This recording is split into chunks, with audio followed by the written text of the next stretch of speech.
Good afternoon, Tim. Good afternoon. How are you doing, Merv? Great. I just saw my video cut on kind of weird. But anyway, yeah, I'm doing really well today. It's a quality day here in New Mexico. Oh, great, great. I wonder if that's going to be our topic You today. see what I did there? Yes, I did. I was trying to think how we could kick off this broadcast. I always think of quality in terms of project management, but I was thinking, if I just laid this out to anybody, forget projects. Quality is something, we always think of you get what you pay for. My wife and I are to that position now where when we go to make a major purchase or even a mediocre purchase, we typically will look at it, is it worth paying a few extra dollars just to get that extra quality? And typically it is. It's interesting. Yeah, and again, there are ways to validate that you're getting that extra value for what you're doing it. Quality always costs. Yes. Quality always costs. You're going to do work incorrectly or you're going to do work correctly. And it costs to do both of those. And if you actually do the math, doing work incorrectly will always cost you more than doing work correctly. Yeah. And even if the work is done well, for example, it wasn't that long ago that my wife and I took out a couple of cars for test drives. We went to one dealership and we picked up a car that was in the $20,000 range, and this is in 2022 dollars, so it's about the $20,000 range. Took it on the highway and it kind of bounced around, and you heard the road noise, and it wasn't a good ride. And then we tried another car, which we didn't want to afford, in the $40,000 range. And it was like limousine travel or something. So even though both cars were put together well, even the materials that went into those, you could tell the difference. So yes, it's exactly what you just said. Quality costs. Yes, it does. Yes, it is. So let's step back. I think we're getting a really good understanding here, but let's come back, step back, and let's try to create some type of definition of quality that we can use today. And what do you, how do you define that word quality? Well, it's not so much how I define it. I actually went and cheated. I did a little homework, Tim, before we started this. And you know what? I went back to PMBOK version 4, version 5, and version 7, the latest one. And the basic definition has not changed. And it says the degree to which a set of inherent characteristics fulfills requirements. And then it goes on in terms of satisfaction to the client, which I like that definition. So this is where things get really interesting. I actually did my homework too. The quality material in the project management body of knowledge and the current training for PMP preparation that PMI created is actually certified at the ISO 9001 level, which is the standard level of quality. So if we're talking about quality from a project management standpoint, we're talking about the same quality that's outside of project management. It applies both in operations and project management. Yeah. Now, this gets really interesting because we have a lot of experts who created that ISO 9001. Like there's Philip Crosby, and there's Deming, and there's Duran, and there's a lot of others like Joseph Duran.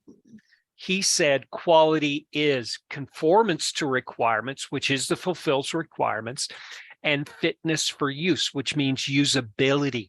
On top of that. So I've interpreted this for years. I've interpreted this as doing work correctly with an understanding of tolerance. It's basically scope helps you on a project figure out what you've completed, what you've done, and quality helps you if you did it correctly or not. So No, you that, have completeness of scope and correctness of quality. no, that makes sense. In fact, scope is important in that equation because because at some point you do have limited resources and limited time to get a product out the door. So that's as important as much. And of course, you squeeze that time, and you could, in fact, affect the quality. So all of that kind of fits together. And actually, that helps us understand one of the big questions, and we're going to explore this in today's show a little later. One of the big questions my students have is how much time, effort, how many activities, how much cost should I invest in that? And there's actually a formula called optimal quality. It's basically a benefits to cost. Yeah. You put enough quality activities until the benefit you get back from that quality equals the cost. If you do too much more, you're just doing the project for the sake of quality and not for the sake of the purpose of the project. Well, yeah, and in fact, that brings to mind, years ago, remember the stories of the $600 toilet seats? Yeah. Was that because of too much quality or too much regulation or too much? But yeah, all of that kind of goes into what it is that we're talking about today. Well, yeah, and your engineers, when you go up on the kickoff and say this is going to be an ISO 10,000 project, the engineers roll their eyes and they say, "Oh, we're not delivering a deliverable. We're delivering ISO 10,000." I understand.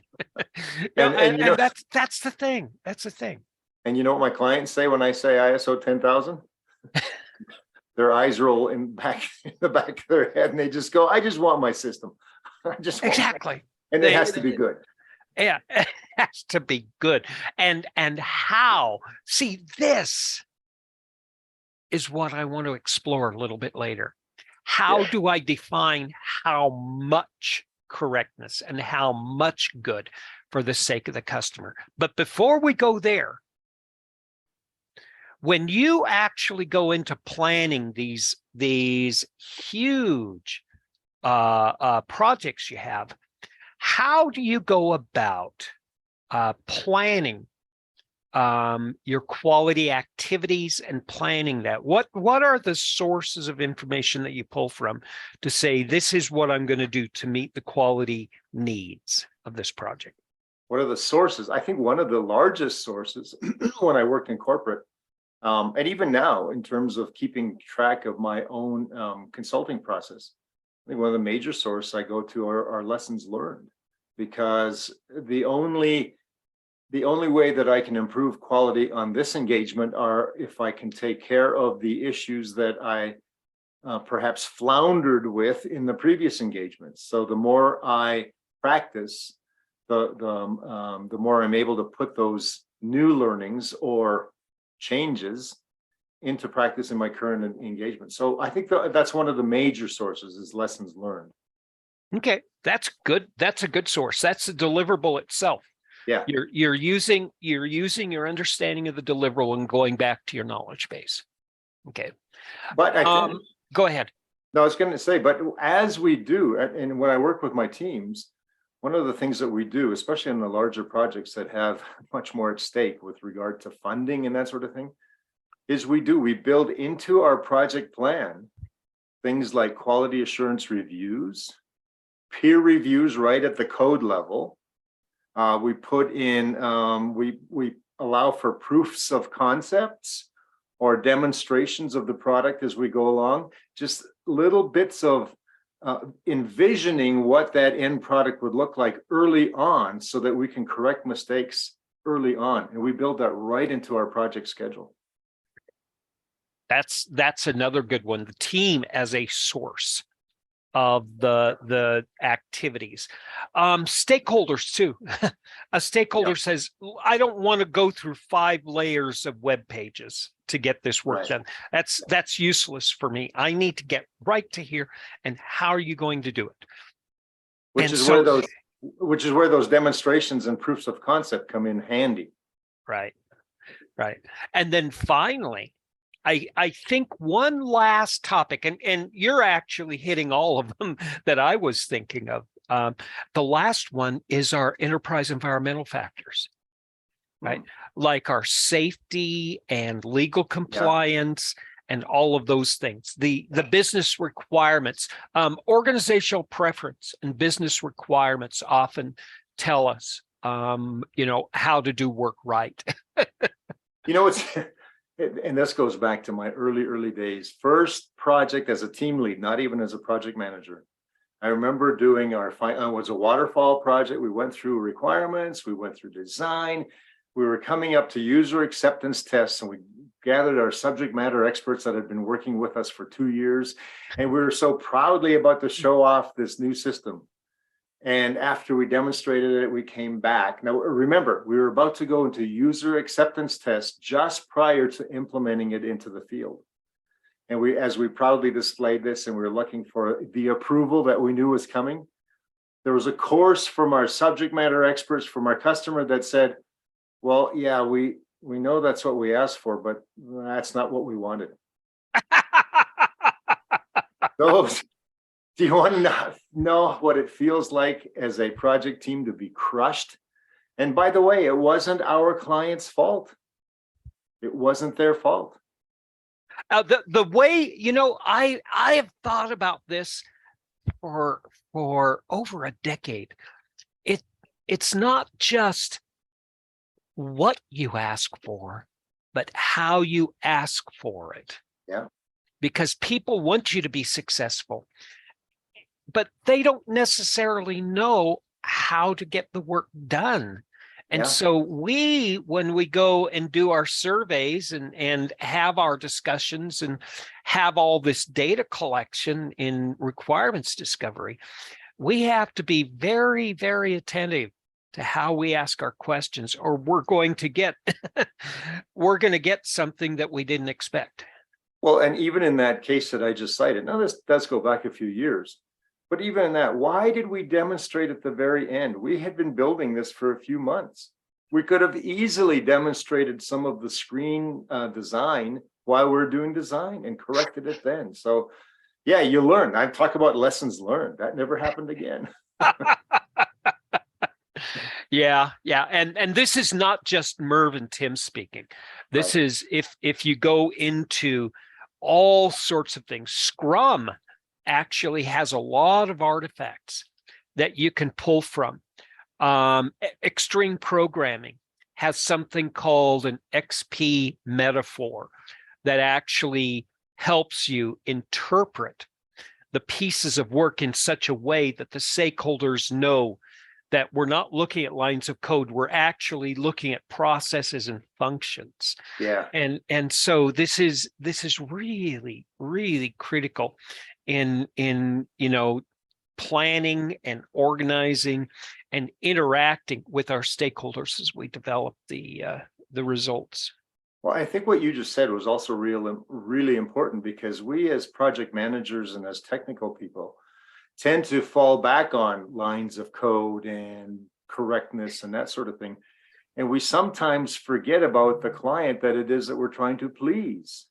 And I don't care how perfect your code is, if the end result doesn't please or satisfy your client, you have failed.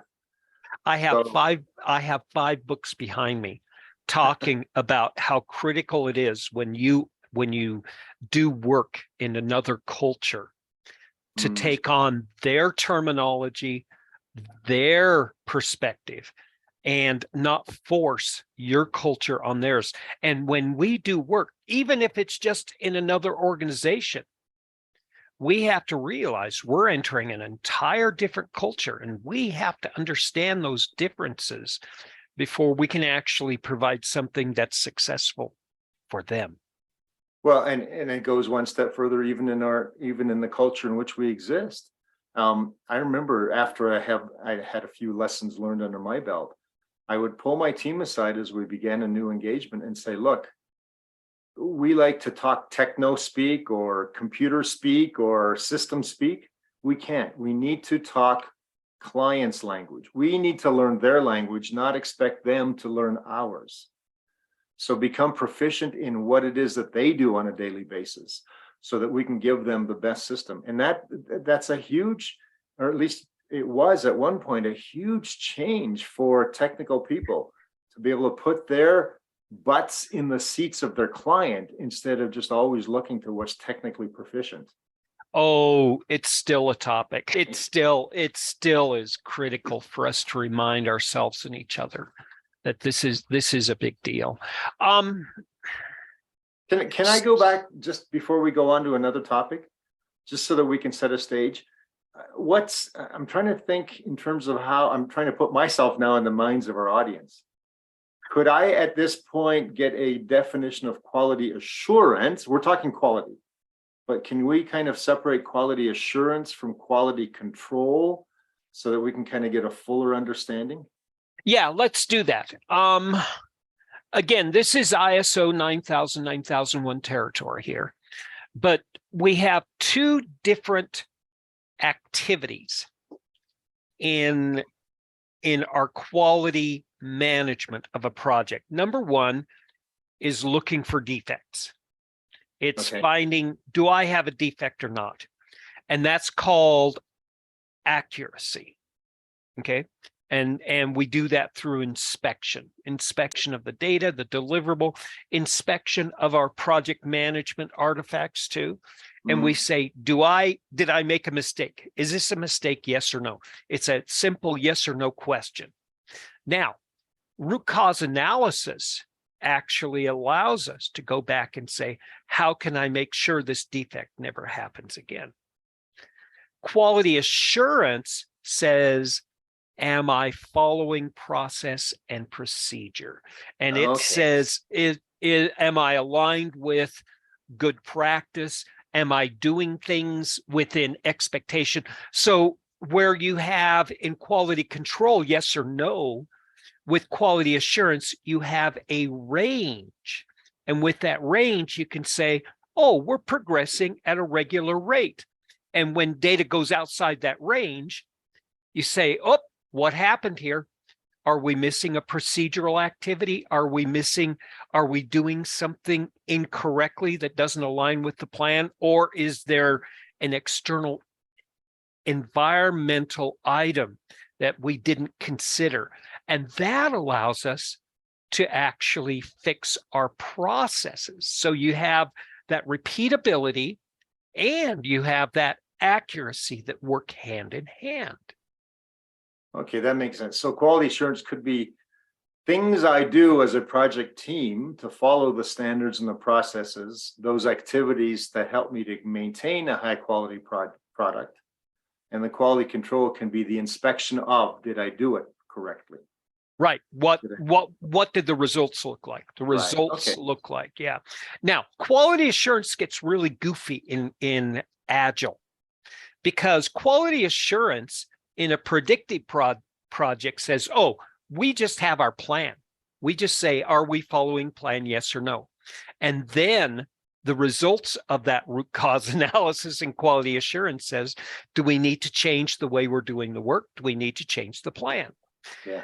Now, in Agile, you don't have a plan, so you have to start off with our assumptions and benchmarks. And then in our early repeated analysis, we can actually say, okay, now we can actually get tighter and tighter to a better understanding of what we're supposed to be doing here. Yeah, that makes sense. That's why Agile seems still a little bit theoretical. I don't mean that. It just, when you explain Agile, it just seems like, no, I want to grab my plan. I want to grab my deliverables. I want to hold on to those, right? So think about this, right? I'm about to go into a client and I'm going to develop a training program for them, right? Now, I know how to do that. They know nothing at all. And they don't know what the investment is. And I can pull a plan out and they say, oh, follow it. But you know what I'm going to do? I'm going to create a series of regular meetings where I prototype, not for discovery of myself, but for education and awareness of my client. And you actually have talked about this in the past as good practice. It's the constant communication and interaction. And it also affords us those little milestone events where we can say, let's make this a little better. Let's make this a little tighter for our end users and all the other stakeholders. Okay, no, that helps. That helps a lot. All right, so let's get down to brass tacks. What's next on our agenda here? Audits. When you do audits, what do they look like? Do you have external teams going in? Do you use stakeholders and teams? How do you plan for and how do you perform the audits of your big deliverables? Yeah, most of the audits that I've been involved in, even as a project manager, where I've been a contributor to the audit, most of them to do true independent review. We have external audit teams. When I was part of corporate and even when I was part of project teams, we would have an external team that came in that didn't necessarily know the intimate details of what it was that we were doing on a daily basis, but they did understand good practice. And so from an external point of view, I mean, clearly we did some internal as well. We had to, that was the whole quality assurance piece. But from an audit perspective, you know, we could end up just kind of believing our own lies if we felt we were doing a good job. So it's always good to have an independent, even if they're from inside your own corporation, it's always good to have an independent group to come in and take a look and ask, are you following good practice? Are you meeting contractual requirements? Are you looking at deliverables from the way the client asked for them? Or, you know, those, all of those sorts of things. And then we also, typically from that external audit perspective, they don't just talk to the team. They also talk to our client. They also talk to perhaps IV&V if there is one. They talk to all of the participants to get a full picture as to how the project is moving along. Very good. Very good. So Has that been your experience as well? Yes and no. It depends. It depends on how critical the project is and the level of investment and commitment that I can get. I like to have somebody outside of the team and the decision makers to be able to say, yep, you guys are doing things the right way. Yeah. And it always helps. I can cite source, right? This is the way the industry looks at it. Like for data centers, you know, there's what's called the you know, there's levels of resiliency, right? And capacity planning and all that. There's all sorts of standards and guidelines and requirements around that. But to have somebody who's a recognized expert, or even an organization and an entity that's a recognized expert, to go in and say, these guys know what they're saying. They're doing it the right way. It gives a level of influence on the direction you're taking the project. No, I do have one piece of confession though. A lot of times the audits would come in as almost like a surprise, kind of like an unscheduled audit. They would show up. But if it was a scheduled audit, like a quarterly audit, it's interesting how 2 days before the audit shows up, suddenly the whole project team is saying, what are they going to ask? Can we improve that? Can we show something better? So sometimes just that threat of, and I'll use the word threat of, or just sometimes the proximity of an audit causes us to suddenly sit up and take notice. Sometimes it's too late, but nevertheless, even a quarterly scheduled audit helps the team stay on their quality marks. You know, for a regular discussion with your team, that would be an interesting question to ask your team. If we were to be audited right now, what would be your greatest concern that audit would expose? Yeah. And have that as a regular question. that you ask in your status meetings. I think that would really be interesting. As long as people were willing to share that, I think that would be great. I'm gonna play back this the video of this later on. I'm gonna take that down for my next, because I'm in the shortlist right now for a QA TQR project, and that would be an excellent question to ask of the team that I'd be working with. Should we win it? That would be incredible. Just even on a monthly basis, ask that question. Yeah, that because everybody, all seasoned engineers should be thinking this way. The next thing actually is something you just mentioned a minute ago. You talked about continuous improvement. Now, Philip Crosby and Jerome and Deming all talk about continuous improvement as part of quality. Do you see that as basic common sense, or do you see it as an add-on? No, I see it as basic common sense. And for those organizations that put it into practice, I think they're way ahead of the game. But too often I've also seen and have experienced on teams where it's an afterthought, and think lessons learned after the project is over, as opposed to at periodic times during the project itself. If I'm 2 years down on a timeline, and I'm trying to think back what lessons I've learned, I've forgotten 3/4 or 80% of those lessons already at this point.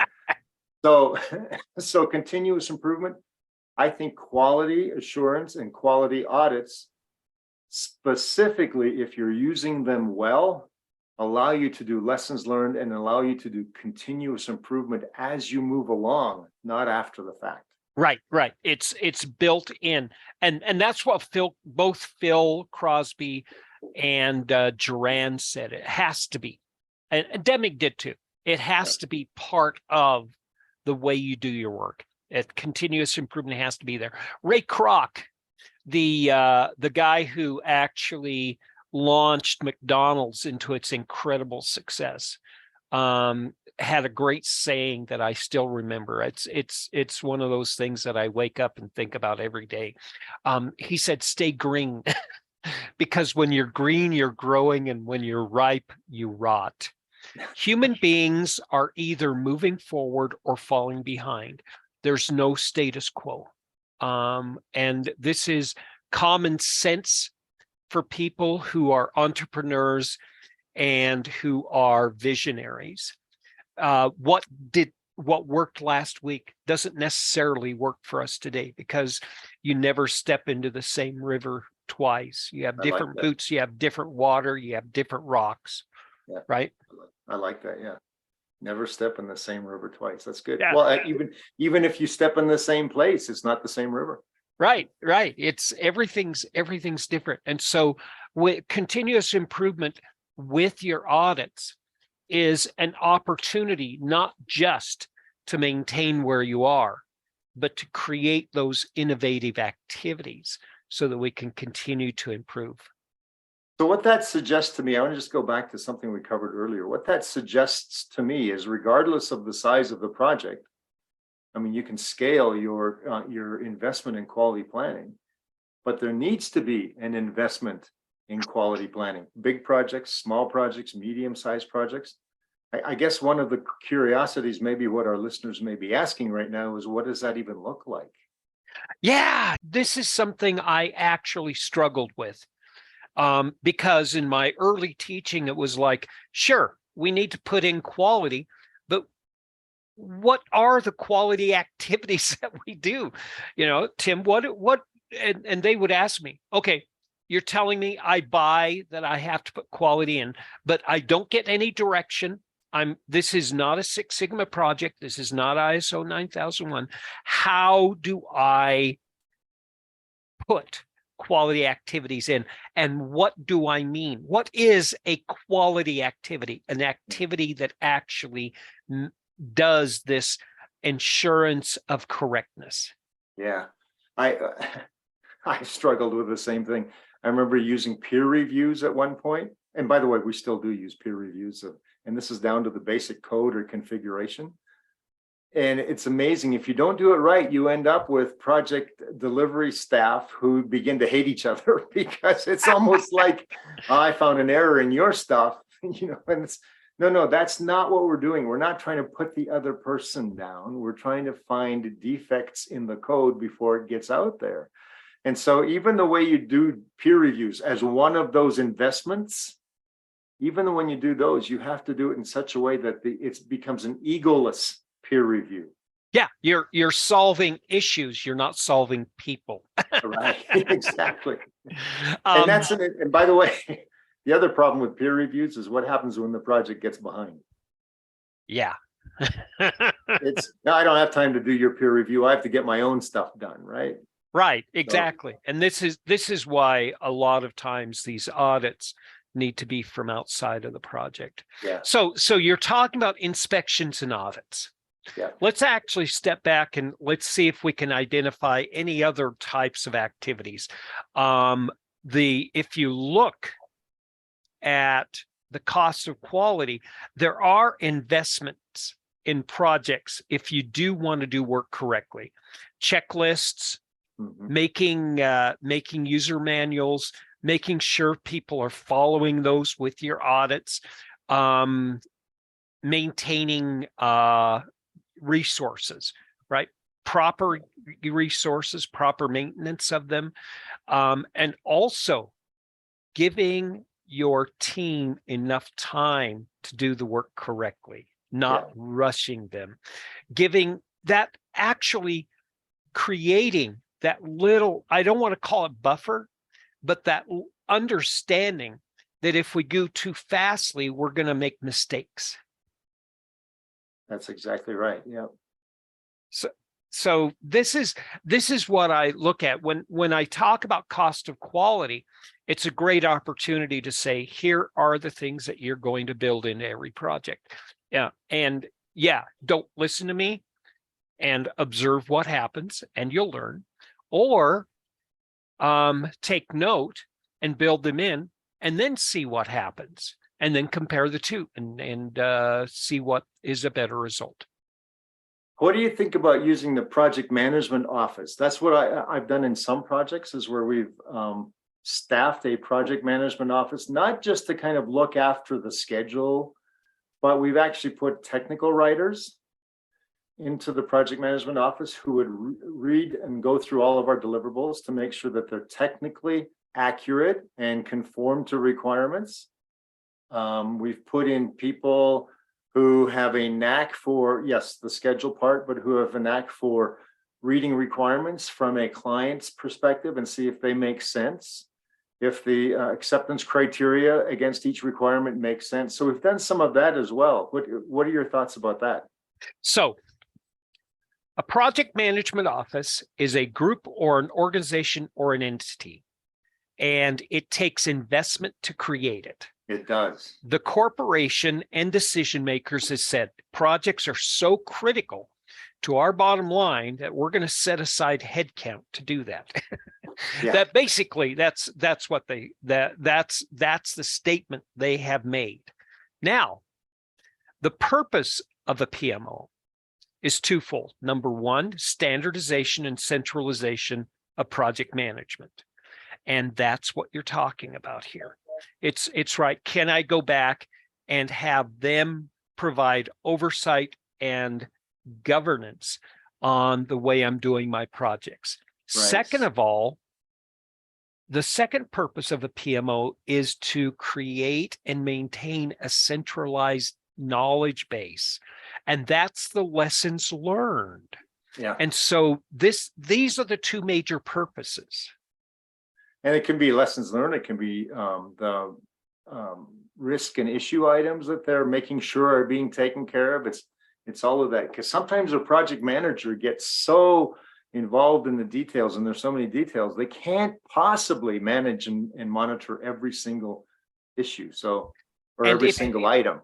And if you do this at a programmatic level, at a program level, you're actually having a small group of people who bring in all of this wealth of knowledge and standardization into a collaborative environment that they can actually agree on and disseminate. This is if you have investment from the corporation or the organization to do this, it's time well spent. Now, there's another thing to think about with PMOs. PMOs have different levels of authority, and that's one other place where PMOs can actually play. For example, if you're in an administrative area or you're in a corporate environment, you don't need a lot of authority as a PMO. Basically, you just create that go-to for a collection of information. But if you get into something like healthcare or pharma or fuel and oil, or even finance with Sarbanes-Oxley, they're really handy for centralizing and standardizing compliance as well as governance. Yeah. And then when you get into the crown, the crowning jewel of project management, which is consulting and services, a PMO actually can act as running the business. It becomes the portfolio management centralization for the whole organization. Yeah, my experience has been less on the authority part and more on the standardization part. But in standardizing and therefore allowing that to extrapolate to other projects, there's some inherent or some, what do they call it, afferent authority that comes with that. So even though you're not the person that says you must, the fact that the standardization practices that are being put in place and that work are then being disseminated throughout the organization, that then becomes almost authoritative on its own. Well, and think about healthcare, and let's just put HIPAA under governance and compliance at the PMO level. I don't have to think about that anymore. Yeah. And the PMO is no longer punishing me for not doing it correctly. The PMO is protecting me from the things, and the PMO has time to actually find out what's changing with this compliance stuff. And so they can help me be better prepared. And for our international audience, HIPAA in the US is a legislation that protects health information. So there's all sorts of regulations around that. But let's go. I know we've got some time left here, but one of the thoughts that hit me as we were talking in terms of quality being something that just is attached to deliverables, or is it part of project management? And this hit me. So forgive me if I twist this a little bit, but are we talking about project quality management? Or are we talking about quality of project management? See, that's it. It's quality of the deliverable. Yeah. And and it's quality of how we're creating the deliverable, which is the project management framework. Yeah. So we're talking about both. And this is the thing. You can actually put your project management under quality, just like you put your project artifacts under configuration management, because configuration management says, here's the tests and inspections, and here's where we are with that, with the deliverable. But you can actually use configuration management on your documents and stuff and say, we have proper versioning and we're doing our project management correctly as well. So they go hand in hand. They do. In some ways, project management as an abstract artifact is nothing more than a kind of an overarching deliverable. Yeah, we are the boots on the ground for oversight and governance. Yeah. And we are the validators of the project. We are, as defined, a project manager who is the entity saying this deliverable aligns with the objective. It actually is going to serve its purpose. Yeah. So if I was to take a look at the quality of project management, I think that also goes back to a previous topic we talked about, was that is in continuous improvement. So as project managers, I know we have people listening to us who are fairly new at project management, but the whole idea of quality of project management is a continuous improvement of your own skills in this arena. There's 2.5 hours in the 35 hours of PMP preparation, 1 hour in self-learning and 1.5 hours of training in training others. And this is something that is not just an expectation.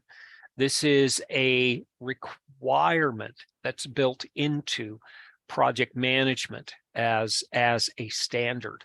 It's necessary, and it even goes beyond that.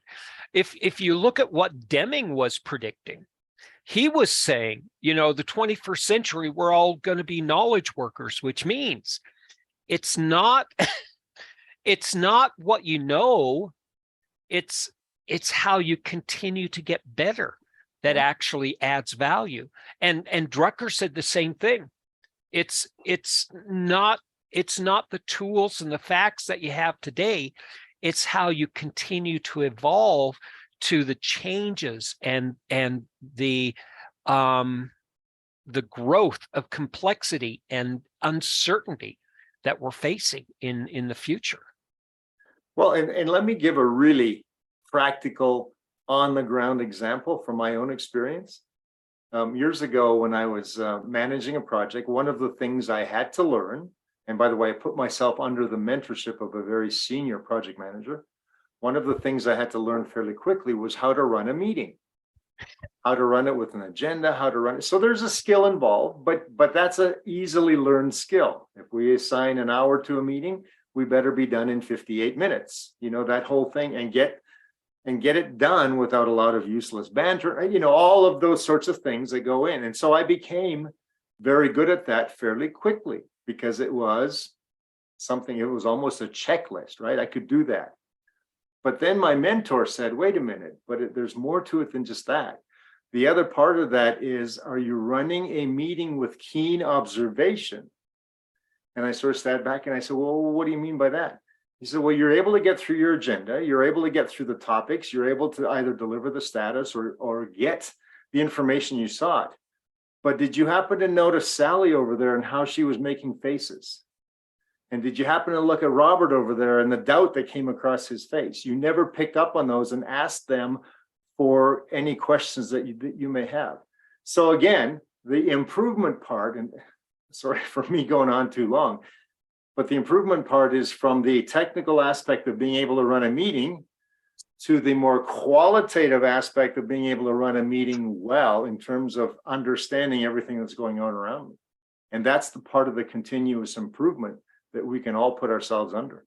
Yeah, and PMI actually maps this out. They say the ability to run a meeting that meets its objective is just like the ability to run a project to its schedule. Yeah. And they call that management. Yeah. That's status quo. That's status quo. Now, leadership is where innovation and collaboration and engagement and recognition come in. And this is where we can actually not just get the results, but actually continue to develop, number one, our ability to, drive not just work out of people, but really participation out of people. Yeah. The other thing that he taught me was, I think it was my first annual review under his tutorship, under his mentorship. And he said, okay, you've done very well. You'll get your 5 out of 5 this time because you have learned how to manage, but you've learned how to manage for your benefit. You're doing everything right for your benefit. This next year, what I'm going to be grading you on is, are you managing for your client's benefit? So every decision you make, put yourself into the chair of your client and say, is that the decision that I would have liked that person to make on my behalf? Changed my perspective immensely in terms of how it is that I need to manage projects. Boy, oh boy, that hits home. Doesn't it? Yeah, exactly. And you know what? That does resonate. That does resonate well. We think after 3 to 5 years that we've learned all we need to manage projects. Well, for you, yeah. But the problem is you're not going to manage for satisfaction. And that's where that quality and that correctness comes in. It's fulfillment. I hate to go back to that. Fulfilling requirements, it's the degree to which, and that's where that satisfaction comes in. Well, and not only that is when you really start to think about it from a client's perspective, you really are putting yourself into a situation. I like, back to the quote that you said, you never step in the same river twice. Every engagement I've had has been a different client, a different team, a different time.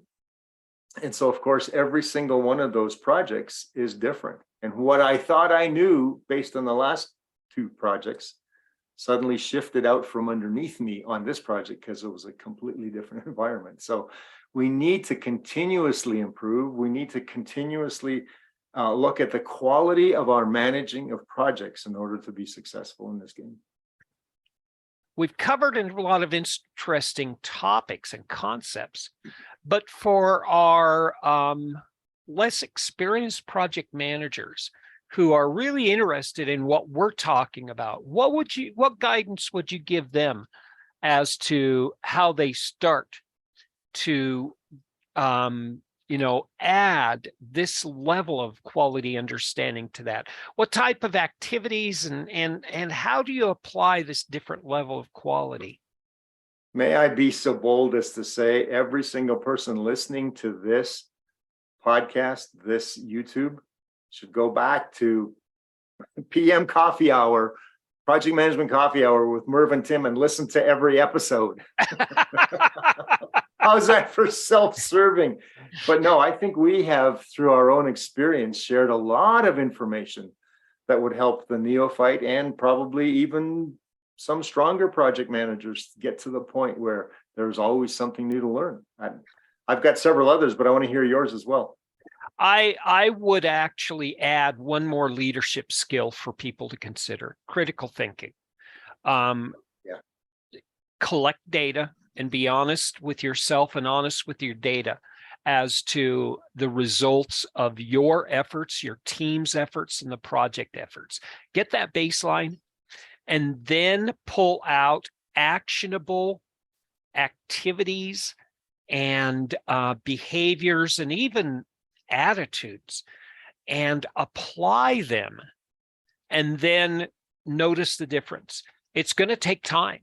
It took a lot of time for me to change my project management. 3 to 5 years is not a lot of time in a career, but you would be amazed at, if you do this data collection and analysis and setting up this series of experiences, demonstrating what works and what doesn't to you, is actually some of the most powerful things that you can do on your work. Boy, I had an early view into that when I was all the way back to college. We started off with a bunch of people in the computer sciences and ended up in the honors. I think it was 40 of us left out of well over 500 or 600 that had started. So we had funneled down to about 40 people in this final honors class. And I remember several of us were striving to keep up those 4.0s, because we wanted jobs. One of our compadres decided that he was going to begin to prepare for work outside of college and ended up becoming a C student. And we're thinking, why did he do that? But he was doing much like what you were saying, trying to take what he was learning and apply it in different areas. And so where he fell down on the academics, getting a C or a C plus, he ended up walking out of college with an incredible job offer that we all sat there and go, wow, I wish that was us. But he had taken the quality aspect of his learning, not just the technical academic aspect, and applied it to getting that new job offer. And it was amazing. He just leapfrogged all of us when he went on to his career.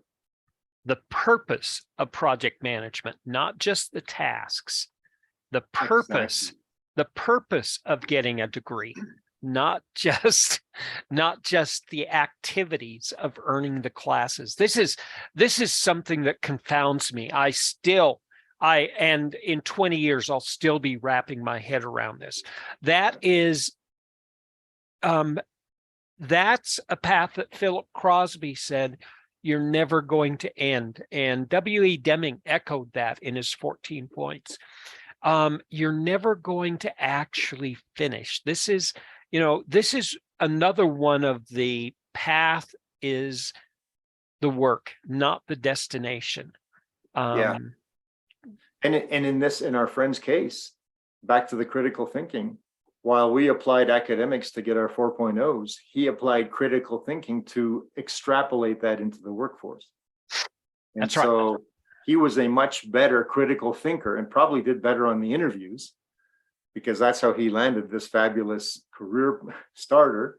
And so, yeah, so the critical thinking and all of that. So if I were a newer project manager, someone learning the trade, that's one of the things that you just said, critical thinking. Learn how to think in a critical fashion. That reminds me, Buckminster Fuller. He was one of the crazy people in the early to mid 20th century who was saying the 21st century is going to be very strange, right? Yeah. And he said, don't try to build tools for the 21st century. What you should be doing is learning and building tools that will create the tools you need for the continuously changing environment and work and results that you need as the world gets really complex in the 21st century. And so he was saying, self-learning, critical thinking, those are the things that should be the primary things we're learning. And schedules are important, and risk is important, and quality is important.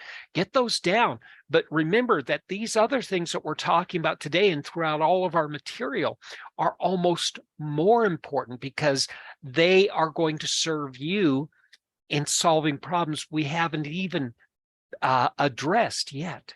Yeah. It just so happened I was this morning for another reason.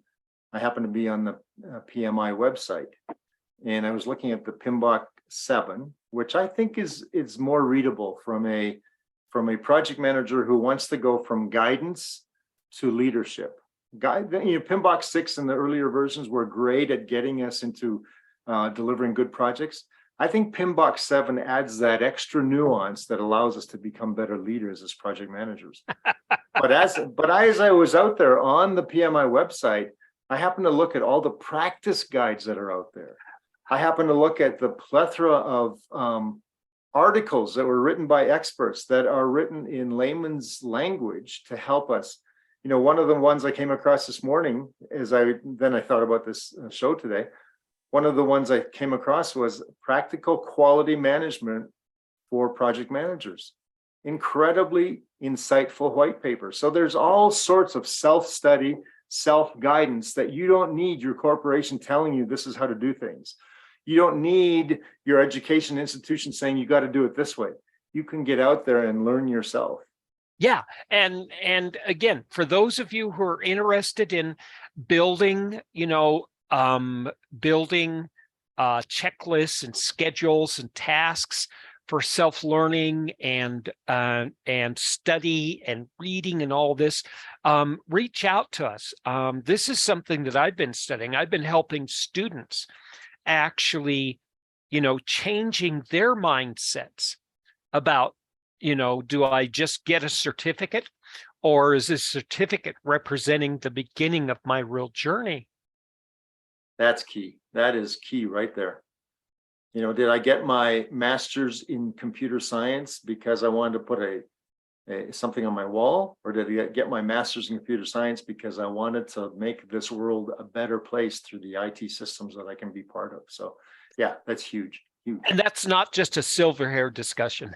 No, this is something. If the 20 and 30-year-olds that I work with who get this, and there are a lot of you out there, are incredible inspirations to the rest of us that say, yeah, We're ready to stand up and actually participate and get beat up a little bit and make mistakes and learn and grow even at this age. And even at silver hair, I still make mistakes. Fewer, less disastrous, but I still make mistakes. Oh yeah. Oh yeah.